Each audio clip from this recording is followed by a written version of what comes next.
Hello friends, welcome to Watekars foundation. Myself Nitin, आपका अपने channel पे स्वागत है। और आज का जो हमारा वीडियो है, ये हमारा मेंस्ट्रुएशन टॉपिक जो हमने स्टार्ट किया था लास्ट वीक, उसी से रिलेटेड क्वेश्चंस जो हमारे एसएससी ने पूछे हैं 2021 और जो 2020 में जो हमारे रिसेंट के ही क्वेश्चंस हैं उस पे रिगार्डिंग है। और अभी तक इस सीरीज में हमारे कम से कम 5 से 6 वीडियोस आ चुके हैं, जिसमें कम से कम हमने कम से कम 25 से 30 क्वेश्चन हमने कर रखे होंगे। तो अभी हमारे इसमें हम 30 से 40 क्वेश्चन और करेंगे, और ताकि हमारा जो रिसेंट में क्वेश्चन आए हैं मेंस्ट्रुएशन से और जो बहुत ही बड़े एग्जाम जो हमारा एसएससी होता है उसने जो पूछा हुआ है वो हम सारे कंप्लीट कर पाए। तो वीडियो को लेट नहीं करते हैं, स्टार्ट करते हैं। पहला क्वेश्चन आपकी स्क्रीन पे आ रहा होगा। पहला क्वेश्चन आपकी स्क्रीन पे है, the volume of a right circular cone is 1232 centimetre cube. एक हमारा राइट सर्कुलर कोन है, उसका वॉल्यूम दिया है 1232 सेंटीमीटर क्यूब। एक हमारा शंकु है जिसका आयतन 1232 सेंटीमीटर क्यूब दिया हुआ है। अब हमसे कह रहा है उसकी हाइट भी दी है, उसकी ऊंचाई है 24 सेंटीमीटर। तो एक हमारा शंकु है,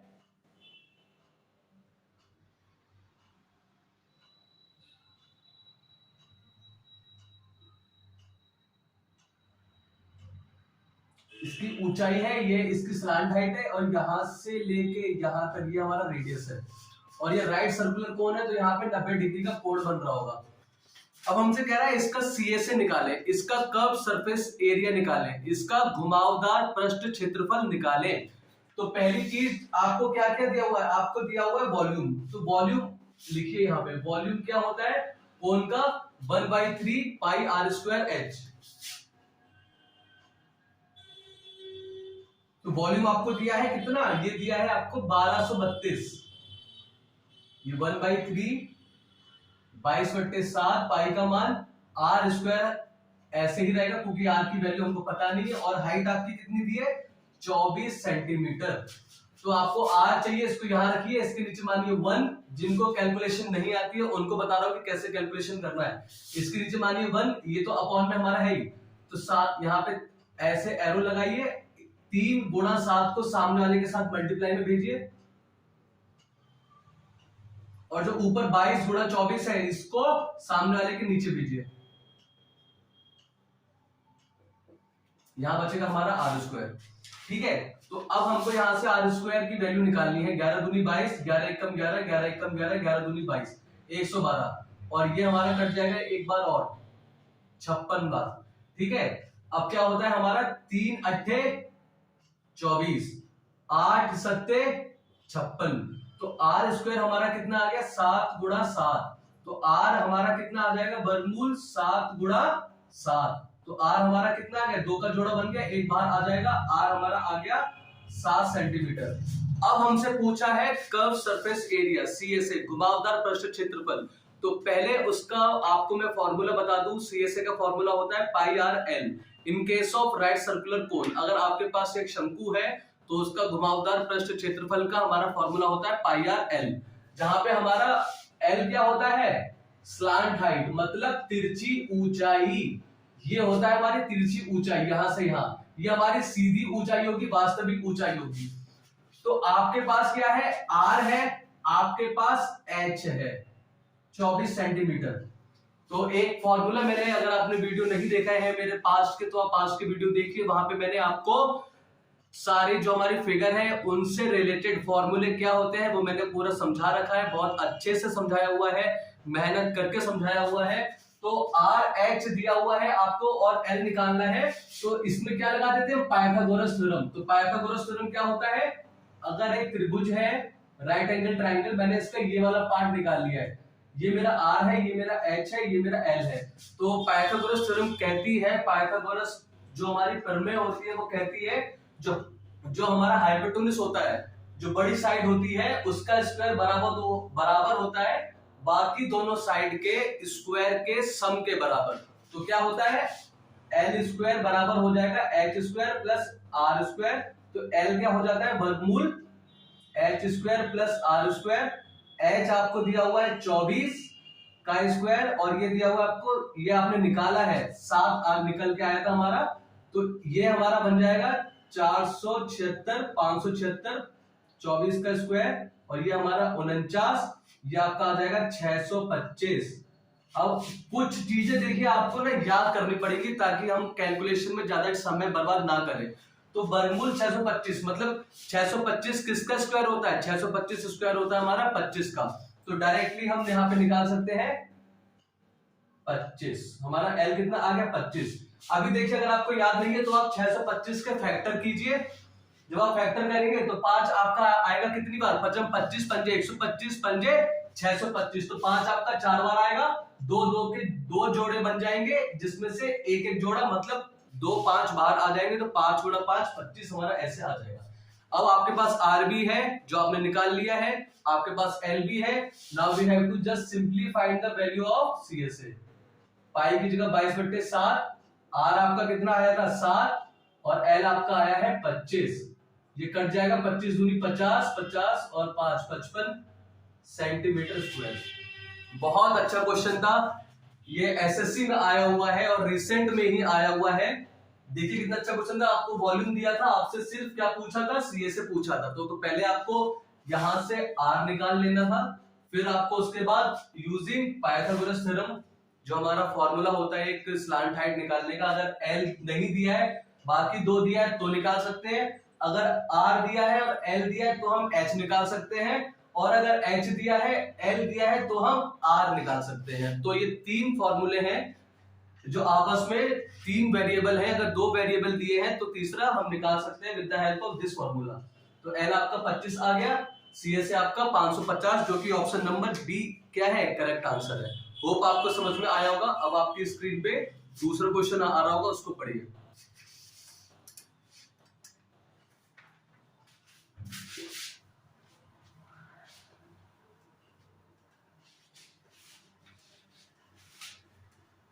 देखिए इस चैनल पे मैं आपको बहुत कुछ सिखाने वाला हूँ, बहुत कुछ जिसकी आपने कल्पना भी नहीं की होगी। और कठिन से कठिन सवाल हम चुटकियों में करना सीखेंगे, बहुत ही इजीएस्ट वे में। ठीक है, तो मेरे चैनल पे बने रहिए और प्लीज सब्सक्राइब कीजिए। बहुत ही माइक्रो सेकंड का काम है, इसमें कोई समय नहीं लगना, आपका कोई पैसा खर्च नहीं होना है। अगर आप सब्सक्राइब करेंगे तो मेरे को ही मोटिवेट फील होगा और मैं बहुत ज्यादा से ज्यादा अच्छा काम, ज्यादा से ज्यादा अच्छे क्वेश्चंस लेके आपके पास आ पाऊंगा। तो सेकंड क्वेश्चन आपने पढ़ लिया होगा, आपसे पूछ रहा है what is the ratio between, अनुपात पूछा है आपसे किसका? इन radius and circum radius of the square.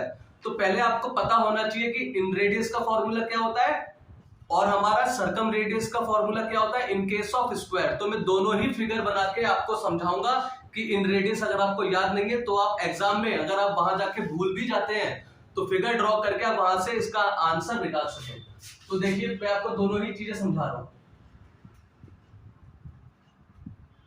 एक टांग पता नहीं इसकी कैसे बनी। ये मेरा एक स्क्वायर है, इन रेडियस मतलब सर्कल के वो स्क्वायर के अंदर मेरा क्या बन रहा है? एक सर्कल बन रहा है। इन रेडियस का मतलब क्या हो गया? स्क्वायर के अंदर इन सर्कल क्या होगा? स्क्वायर के अंदर मेरा एक सर्कल बन रहा है, यहां से लेके यहां तक आर और यहां से लेके यहां तक आर। और ये क्या है? मेरी स्क्वायर की भुजा है। स्क्वायर की प्रॉपर्टी क्या होती है? सारी भुजाएं उसकी बराबर होती है। तो ये ए है तो ये भी ए होगी, ये भी ए होगी, ये भी ए होगी। ये मेरा बन गया इन सर्कल, कहां पे? स्क्वायर के अंदर। अब मेरा आ गया सर्कम सर्कल। तो सर्कम सर्कल क्या है कि बाहर के कोनों को छू के स्क्वायर के जो सर्कल बनेगा वो क्या कहलाएगा? Circum circle. अब इसका डायमीटर कैसे? इसमें हम डायगोनली देखते हैं। अब देखिए ये क्या है? स्क्वायर की भुजा है ए और ए। ठीक है, अब देखिए सर्कल स्क्वायर के अंदर मेरा सर्कल बना है, तो इस केस में रेडियस क्या होगा? इन सर्कल रेडियस। देखिए आपसे क्वेश्चन में पूछा रेशियो पूछा है between the in radius and circum radius of a square. तो हमको इन रेडियस इस केस में क्या हो जाएगा? जो साइड ये होगी वही साइड ये होगी, और ये साइड क्या है? पूरी सर्कल की डायमीटर है। ये साइड क्या है? यहां से यहां तक सर्कल का डायमीटर है। तो डायमीटर क्या हो जाता है हमारा? ट्वाइस ऑफ रेडियस होता है, इसलिए आर प्लस आर मेरा क्या हो जाएगा? पूरा डायमीटर हो जाएगा। और रेडियस क्या हो जाएगा? जस्ट साइड का आधा। जैसे आपका a बराबर है r प्लस आर के, तो a बराबर 2r, तो r कितना हो जाएगा आपका a अपॉन 2 को सामने वाले के नीचे भेजिए, ये आपका आ गया इन रेडियस। समझ में आया होगा, ये आपका इन रेडियस आ गया। अब सरकम रेडियस कैसे निकालेंगे? सरकम रेडियस का जो हम कैलकुलेशन करेंगे वो करेंगे क्या? मैंने आपको जब स्क्वायर पढ़ाया था, प्लीज पास की वीडियो देखिएगा, स्क्वायर पढ़ाया था तो उसमें हमारा एक शब्द आया था विकर्ण, डायगोनल। तो डायगोनल ऑफ स्क्वायर का फॉर्मूला क्या होता है? a वर्गमूल 2, a अंडर रूट 2। तो विकर्ण क्या होता है? एक कोने से सामने वाले कोने पे तिरछी लाइन। तो अगर ये a है, ये a है, तो इसमें आप क्या लगाइए? पाइथागोरस थ्योरम लगाइए।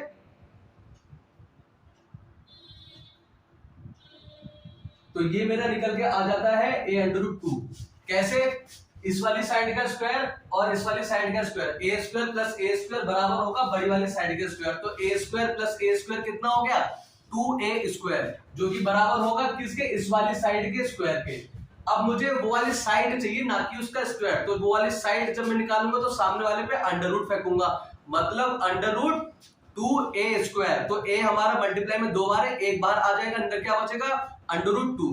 ठीक है, तो क्या हो जाएगा मेरा? Under root 2। तो ये लाइन मेरी पूरी डायगोनल क्या होता है स्क्वायर का? a अंडर रूट 2, और ये मेरा डायगोनल ही है स्क्वायर का। और रेडियस क्या है? यहां से यहां तक जो मैं कंपास में प्रकार में जो मैं रेडियस ये भरूंगा, यही मेरा क्या होगा? सरकम रेडियस होगा। जो डायगोनल का जस्ट हाफ लेंगे तो मेरा उससे क्या बनेगा? सरकम रेडियस। तो मेरा डायगोनल कितना है? a रूट 2, इसका जस्ट हाफ क्या हो जाएगा? सरकम रेडियस। क्या हो जाएगा? इसका जस्ट हाफ हमारा सरकम रेडियस। तो क्या हुआ? इस वाले केस में आपको साइड का ही हाफ कर देना है इन रेडियस के केस में। और अगर आप फॉर्मूले भूल रहे हैं तो वहां पे आप सरकम रेडियस ऐसा बनाइएगा, एक लाइन खींचिएगा तिरछी, तब आप समझ जाएंगे कि ये मेरी लाइन डायगोनल है, और डायगोनल का जस्ट हाफ मेरा क्या होगा? उस सर्कल का रेडियस होगा, जो कि क्या कहलाएगा? सरकम रेडियस। तो ये आ गया मेरा a अंडर रूट अपॉन 2। अब इनका रेडियस पूछा है, वो रेशियो पूछा है। तो रेशियो पूछा है इन सर्कल और सरकम सर्कल। रेशियो पूछा है, रेडियस का पूछा है शायद ना, inradius and circumradius. Inradius, और ये क्या पूछा? Circumradius. ठीक है, तो इन रेडियस जो अंदर बन रहा है सर्कल उसका रेडियस, सरकम रेडियस जो बाहर बन रहा है सर्कल उसका रेडियस। तो अब हमारे पास इन रेडियस भी आ चुका है, कितना? a अपॉन 2, बड़ा वाला अपॉन खींचिए, ये वाला सरकम रेडियस क्या है? a root 2 upon 2। अब आपको पता है अगर ये 4 न होते हैं फ्रैक्शन में तो बाहर बाहर का मल्टीप्लाई होता है और अंदर अंदर का होता है। तो क्या मिलेगा मुझे? a under root a multiply 2, a का मल्टीप्लाई 2 के साथ अपॉन अंदर अंदर का, तो 2 इंटू a अंडर रूट 2। अब आप देखेंगे 2 से 2 कट गया, a से a कट गया, ऊपर कुछ नहीं बचा, ऊपर बचा 1, नीचे क्या बचा? Under root 2। तो मैं इसको कैसे लिख सकता हूं? इसको मैं कैसे लिख सकता हूं? 1 रेशियो अंडर रूट 2। ये मेरा आंसर आ जाएगा। ठीक है, वो भी आपको समझ में आया होगा, बहुत ही अच्छा क्वेश्चन था। लोग इन रेडियस और सरकम रेडियस में कंफ्यूज हो गए होंगे, जिनका मेंसुरेशन इतना अच्छा नहीं है। तो ये क्वेश्चन आया हुआ है और रिसेंट के एसएससी ने ही पूछा हुआ है, बहुत अच्छा क्वेश्चन था। इन रेडियस कैसे निकलता है मैंने आपको समझा दिया, सरकम रेडियस कैसे निकलता है मैंने आपको समझा दिया। अब आप लोगों से आशा करता हूं कि आप जब एग्जाम में जाएंगे तो भूलेंगे नहीं, और अगर भूल भी गए तो प्लीज ये डायग्राम बना लीजिएगा, तो वहां पे आपका पूरा रिकॉल भी हो जाएगा। ठीक है, तो इसका आंसर 1/√2 जो कि हमारा ऑप्शन नंबर डी है। अब तीसरे क्वेश्चन पे मूव करते हैं, आपकी स्क्रीन पे आ रहा होगा।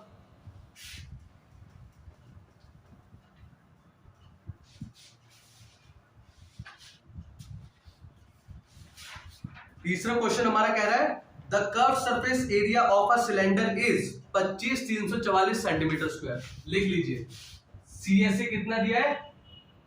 25,344 सेंटीमीटर स्क्वायर। अब देखिए क्या पूछा उसने, और उसकी हाइट दी है कितनी? 32। हाइट उसकी दी है, सिलेंडर की एक बेलन है, उसकी हाइट कितनी दी है? 32। और बेलन का घुमावदार पृष्ठ क्षेत्रफल आपको कितना दिया है?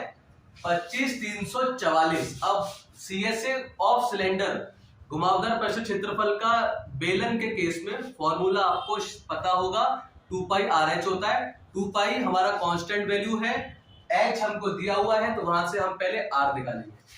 तो 2 पाई RH बराबर है किसके, 25,344 के 2 इंटू 22/7। R आपको निकालना है, H आपको 32 दिया है, बराबर 25,344। R निकालना है, 7 को वहां भेजिए क्रॉस मल्टीप्लीकेशन करके, ठीक है।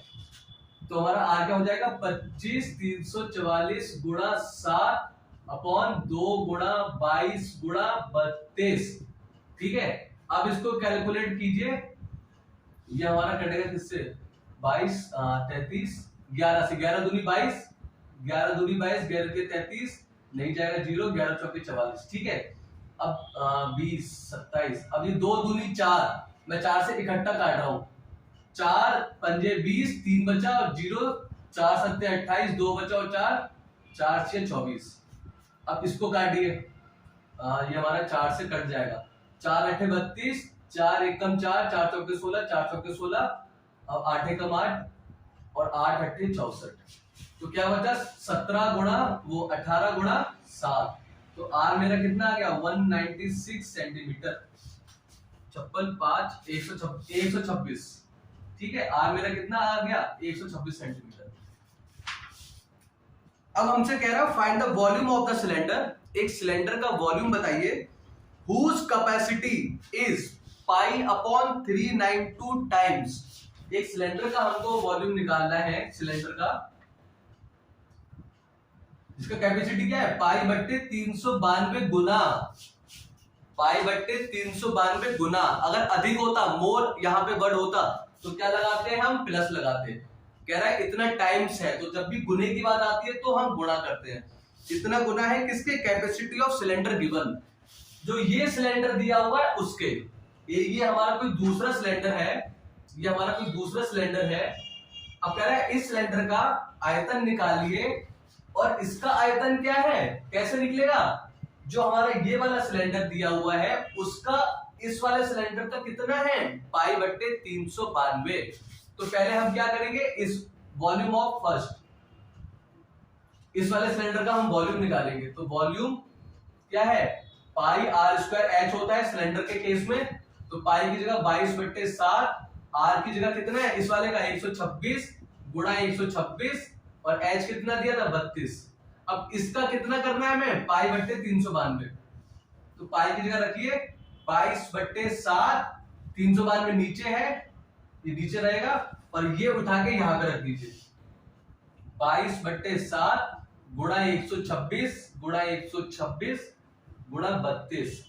अब जब ये आप सॉल्व करेंगे तो आपका ऑप्शन नंबर बी, इसका कितना है, ये 6336 सेंटीमीटर क्यूब, ठीक है। ये आपका आंसर आ जाएगा, इसको सॉल्व कीजिएगा, लेंथी कैलकुलेशन है। अब देखिए सवाल आसान था, सीजीएल ने सवाल आसान पूछा था, पर क्या कर दिया, जब रेडियस हमारी निकल के आई तो बहुत बड़ी थी, 126, 3 अंकों की रेडियस आई है। और जब उसका वॉल्यूम कैलकुलेट करेंगे तो यहाँ पे थोड़ा सा कैलकुलेशन का इशू है, इसको काटना पड़ेगा, तो ये थोड़ा सा कैलकुलेटिव हो गया होगा एग्जाम में। पर जिनकी कैलकुलेशन अच्छी है, जिनकी टेबल अच्छी है, तो उन्होंने फटाक से इसका आंसर निकाल लिया होगा। बाकी इस क्वेश्चन में कुछ भी नहीं था, सीएसए दिया था, हमने यार निकाल लिया। कह रहा है एक दूसरे सिलेंडर का वॉल्यूम बताएं, जिसका वॉल्यूम क्या है, जो पहला वाला सिलेंडर है उसका पाई बट्टा 392 गुना है। तो पाई बट्टे 392 वॉल्यूम ऑफ सिलेंडर हमने निकाल लिया। ऑप्शन नंबर बी आपका करेक्ट आंसर है। होप ये आपको समझ में आया होगा। और अब आपकी स्क्रीन पे 4th क्वेश्चन आ रहा होगा, उसको देखिए।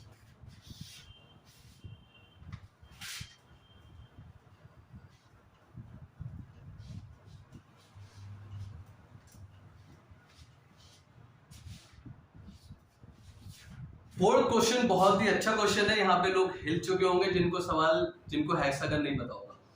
तो सवाल कह रहा है the side of a hexagon is 4 centimetre. एक हमारे पास षष्ठ कोण है, हेक्सागन है, जिसका साइड कितना है, भुजा 4 सेंटीमीटर। तो पहले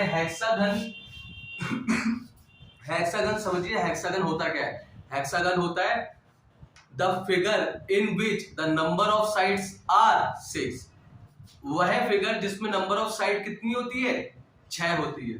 ठीक है, तो पहले हम हेक्सागन बनाएंगे। 1 2 बन जाएगी।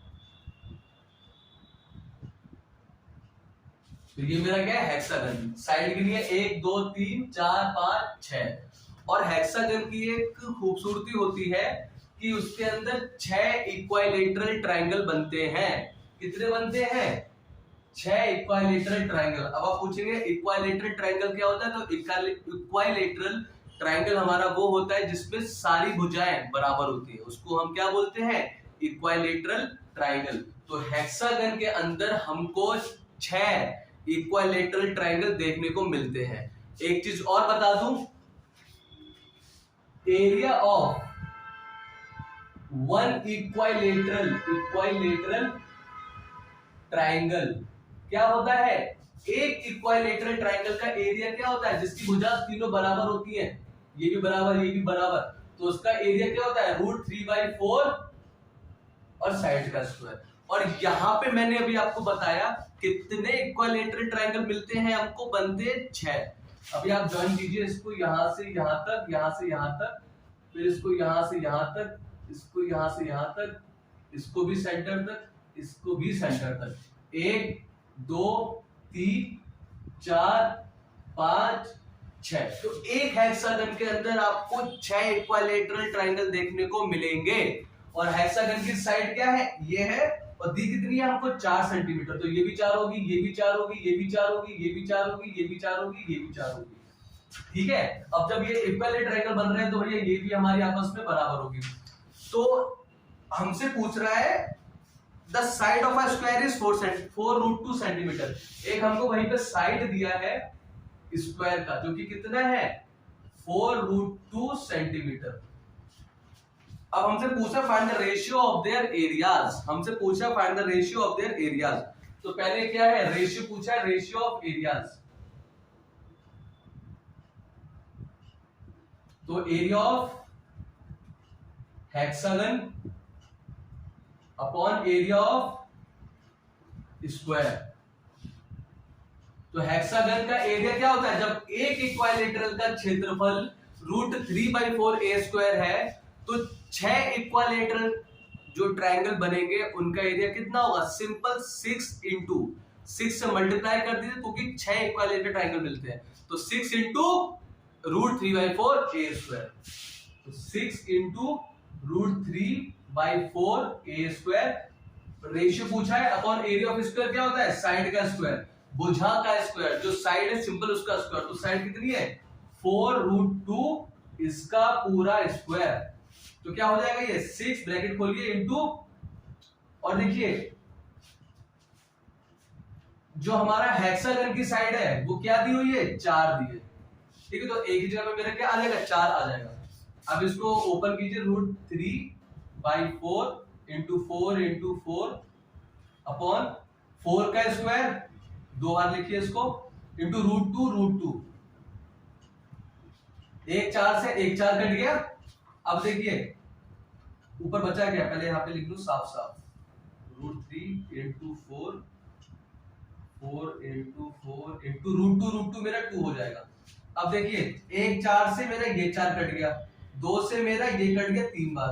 तो क्या आंसर आया इसका, क्या बचा ये आपका, यहाँ पे लिख दे रहा हूं, ये बचा आपका 3√3/4। तो क्या रेशियो आ गया, 3√3:4। ये आपका आंसर है। बहुत ही अच्छा क्वेश्चन था। जिनको पता होगा हेक्सागन का एरिया का फॉर्मूला क्या होता है, तो उन लोगों ने झट से आंसर निकाल दिया होगा। जिनको नहीं पता होगा वो आराम से अपना हेड डाउन करके सो गए होंगे, या फिर अगले क्वेश्चन पे मूव कर दिए होंगे। तो अब मैं आपसे इतना एक्सपेक्ट करता हूं कि अगर ये क्वेश्चन आपके एग्जामिनेशन में आता है, किसी भी एग्जाम में आता है, जो कि आने की पॉसिबिलिटी हमेशा रहती है, एडवांस मैथ से नंबर ऑफ क्वेश्चंस आजकल ट्रेंडिंग में बहुत ज्यादा हैं। तो अगर आप ये इस टाइप का क्वेश्चन आता है तो प्लीज इसमें गलती मत कीजिएगा। मैंने आपको समझा दिया है कि क्या होता है हेक्सागन, उसका एरिया का फॉर्मूला क्या होता है, और ये तो मैंने आपको पढ़ाया ही था स्क्वायर में क्या होता है। तो सिंपल हमसे रेशियो का एरिया, रेशियो पूछा था एरियाज का, तो वो हमको निकालना था। तो हमारा आंसर 3√3 बाई रेशियो 4, जो कि ऑप्शन सी हमारा करेक्ट आंसर हो गया। अब आपकी स्क्रीन पे फिर क्वेश्चन आ रहा होगा, उसको देखिए। बहुत ही अच्छा क्वेश्चन है ये भी, और बहुत ही आसान भी है।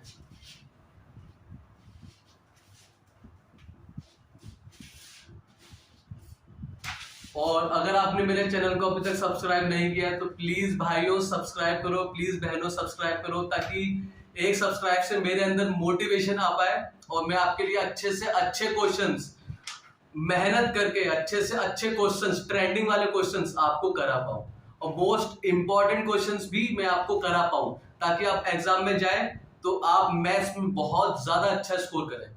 ठीक है, तो प्लीज आपसे एक ही मेरे को उम्मीद है, प्लीज आप सब्सक्राइब कीजिए, और कोई समय नहीं लगता है, और सब्सक्राइब करने से आप भी अपडेटेड रहेंगे और मैं मोटिवेटेड रहूंगा और अच्छे अच्छे क्वेश्चंस लेके आता रहूंगा। फिर क्वेश्चन आपने पढ़ लिया होगा, कह रहा था एरिया ऑफ अ रोम्बस, एक रोम्बस है उसका एरिया कितना दिया है 300 सेंटीमीटर स्क्वायर। ठीक है, हमको एरिया दिया हुआ है 300 सेंटीमीटर, तो पहले हम इसी को लिखेंगे, बाकी का काम बाद में। 300 सेंटीमीटर स्क्वायर दिया है, कह रहा है if the length of one of the diagonals of the rhombus is 30 centimetre. अब जैसे रोम्बस है तो भैया उसमें डायगोनल क्या होगा, पहले मैं आपको फिगर बना के पूरा क्वेश्चन समझाऊंगा कि रोम्बस होता क्या है।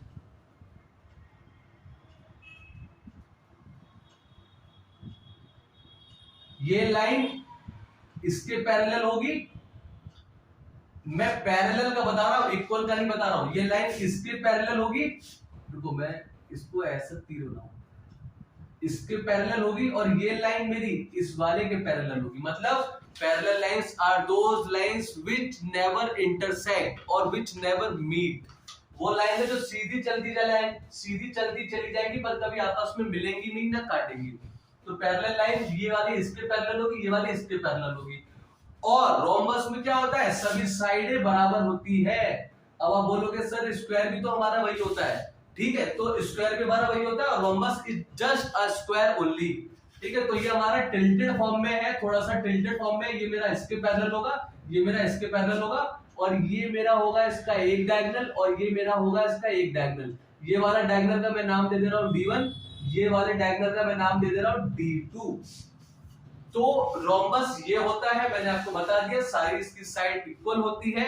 अब हमसे एरिया ऑफ रोम्बस क्या होता है बताइए। एरिया ऑफ रोम्बस होता है हमारा सिंपल, यहां पे लिख दे रहा हूं, एरिया ऑफ रोम्बस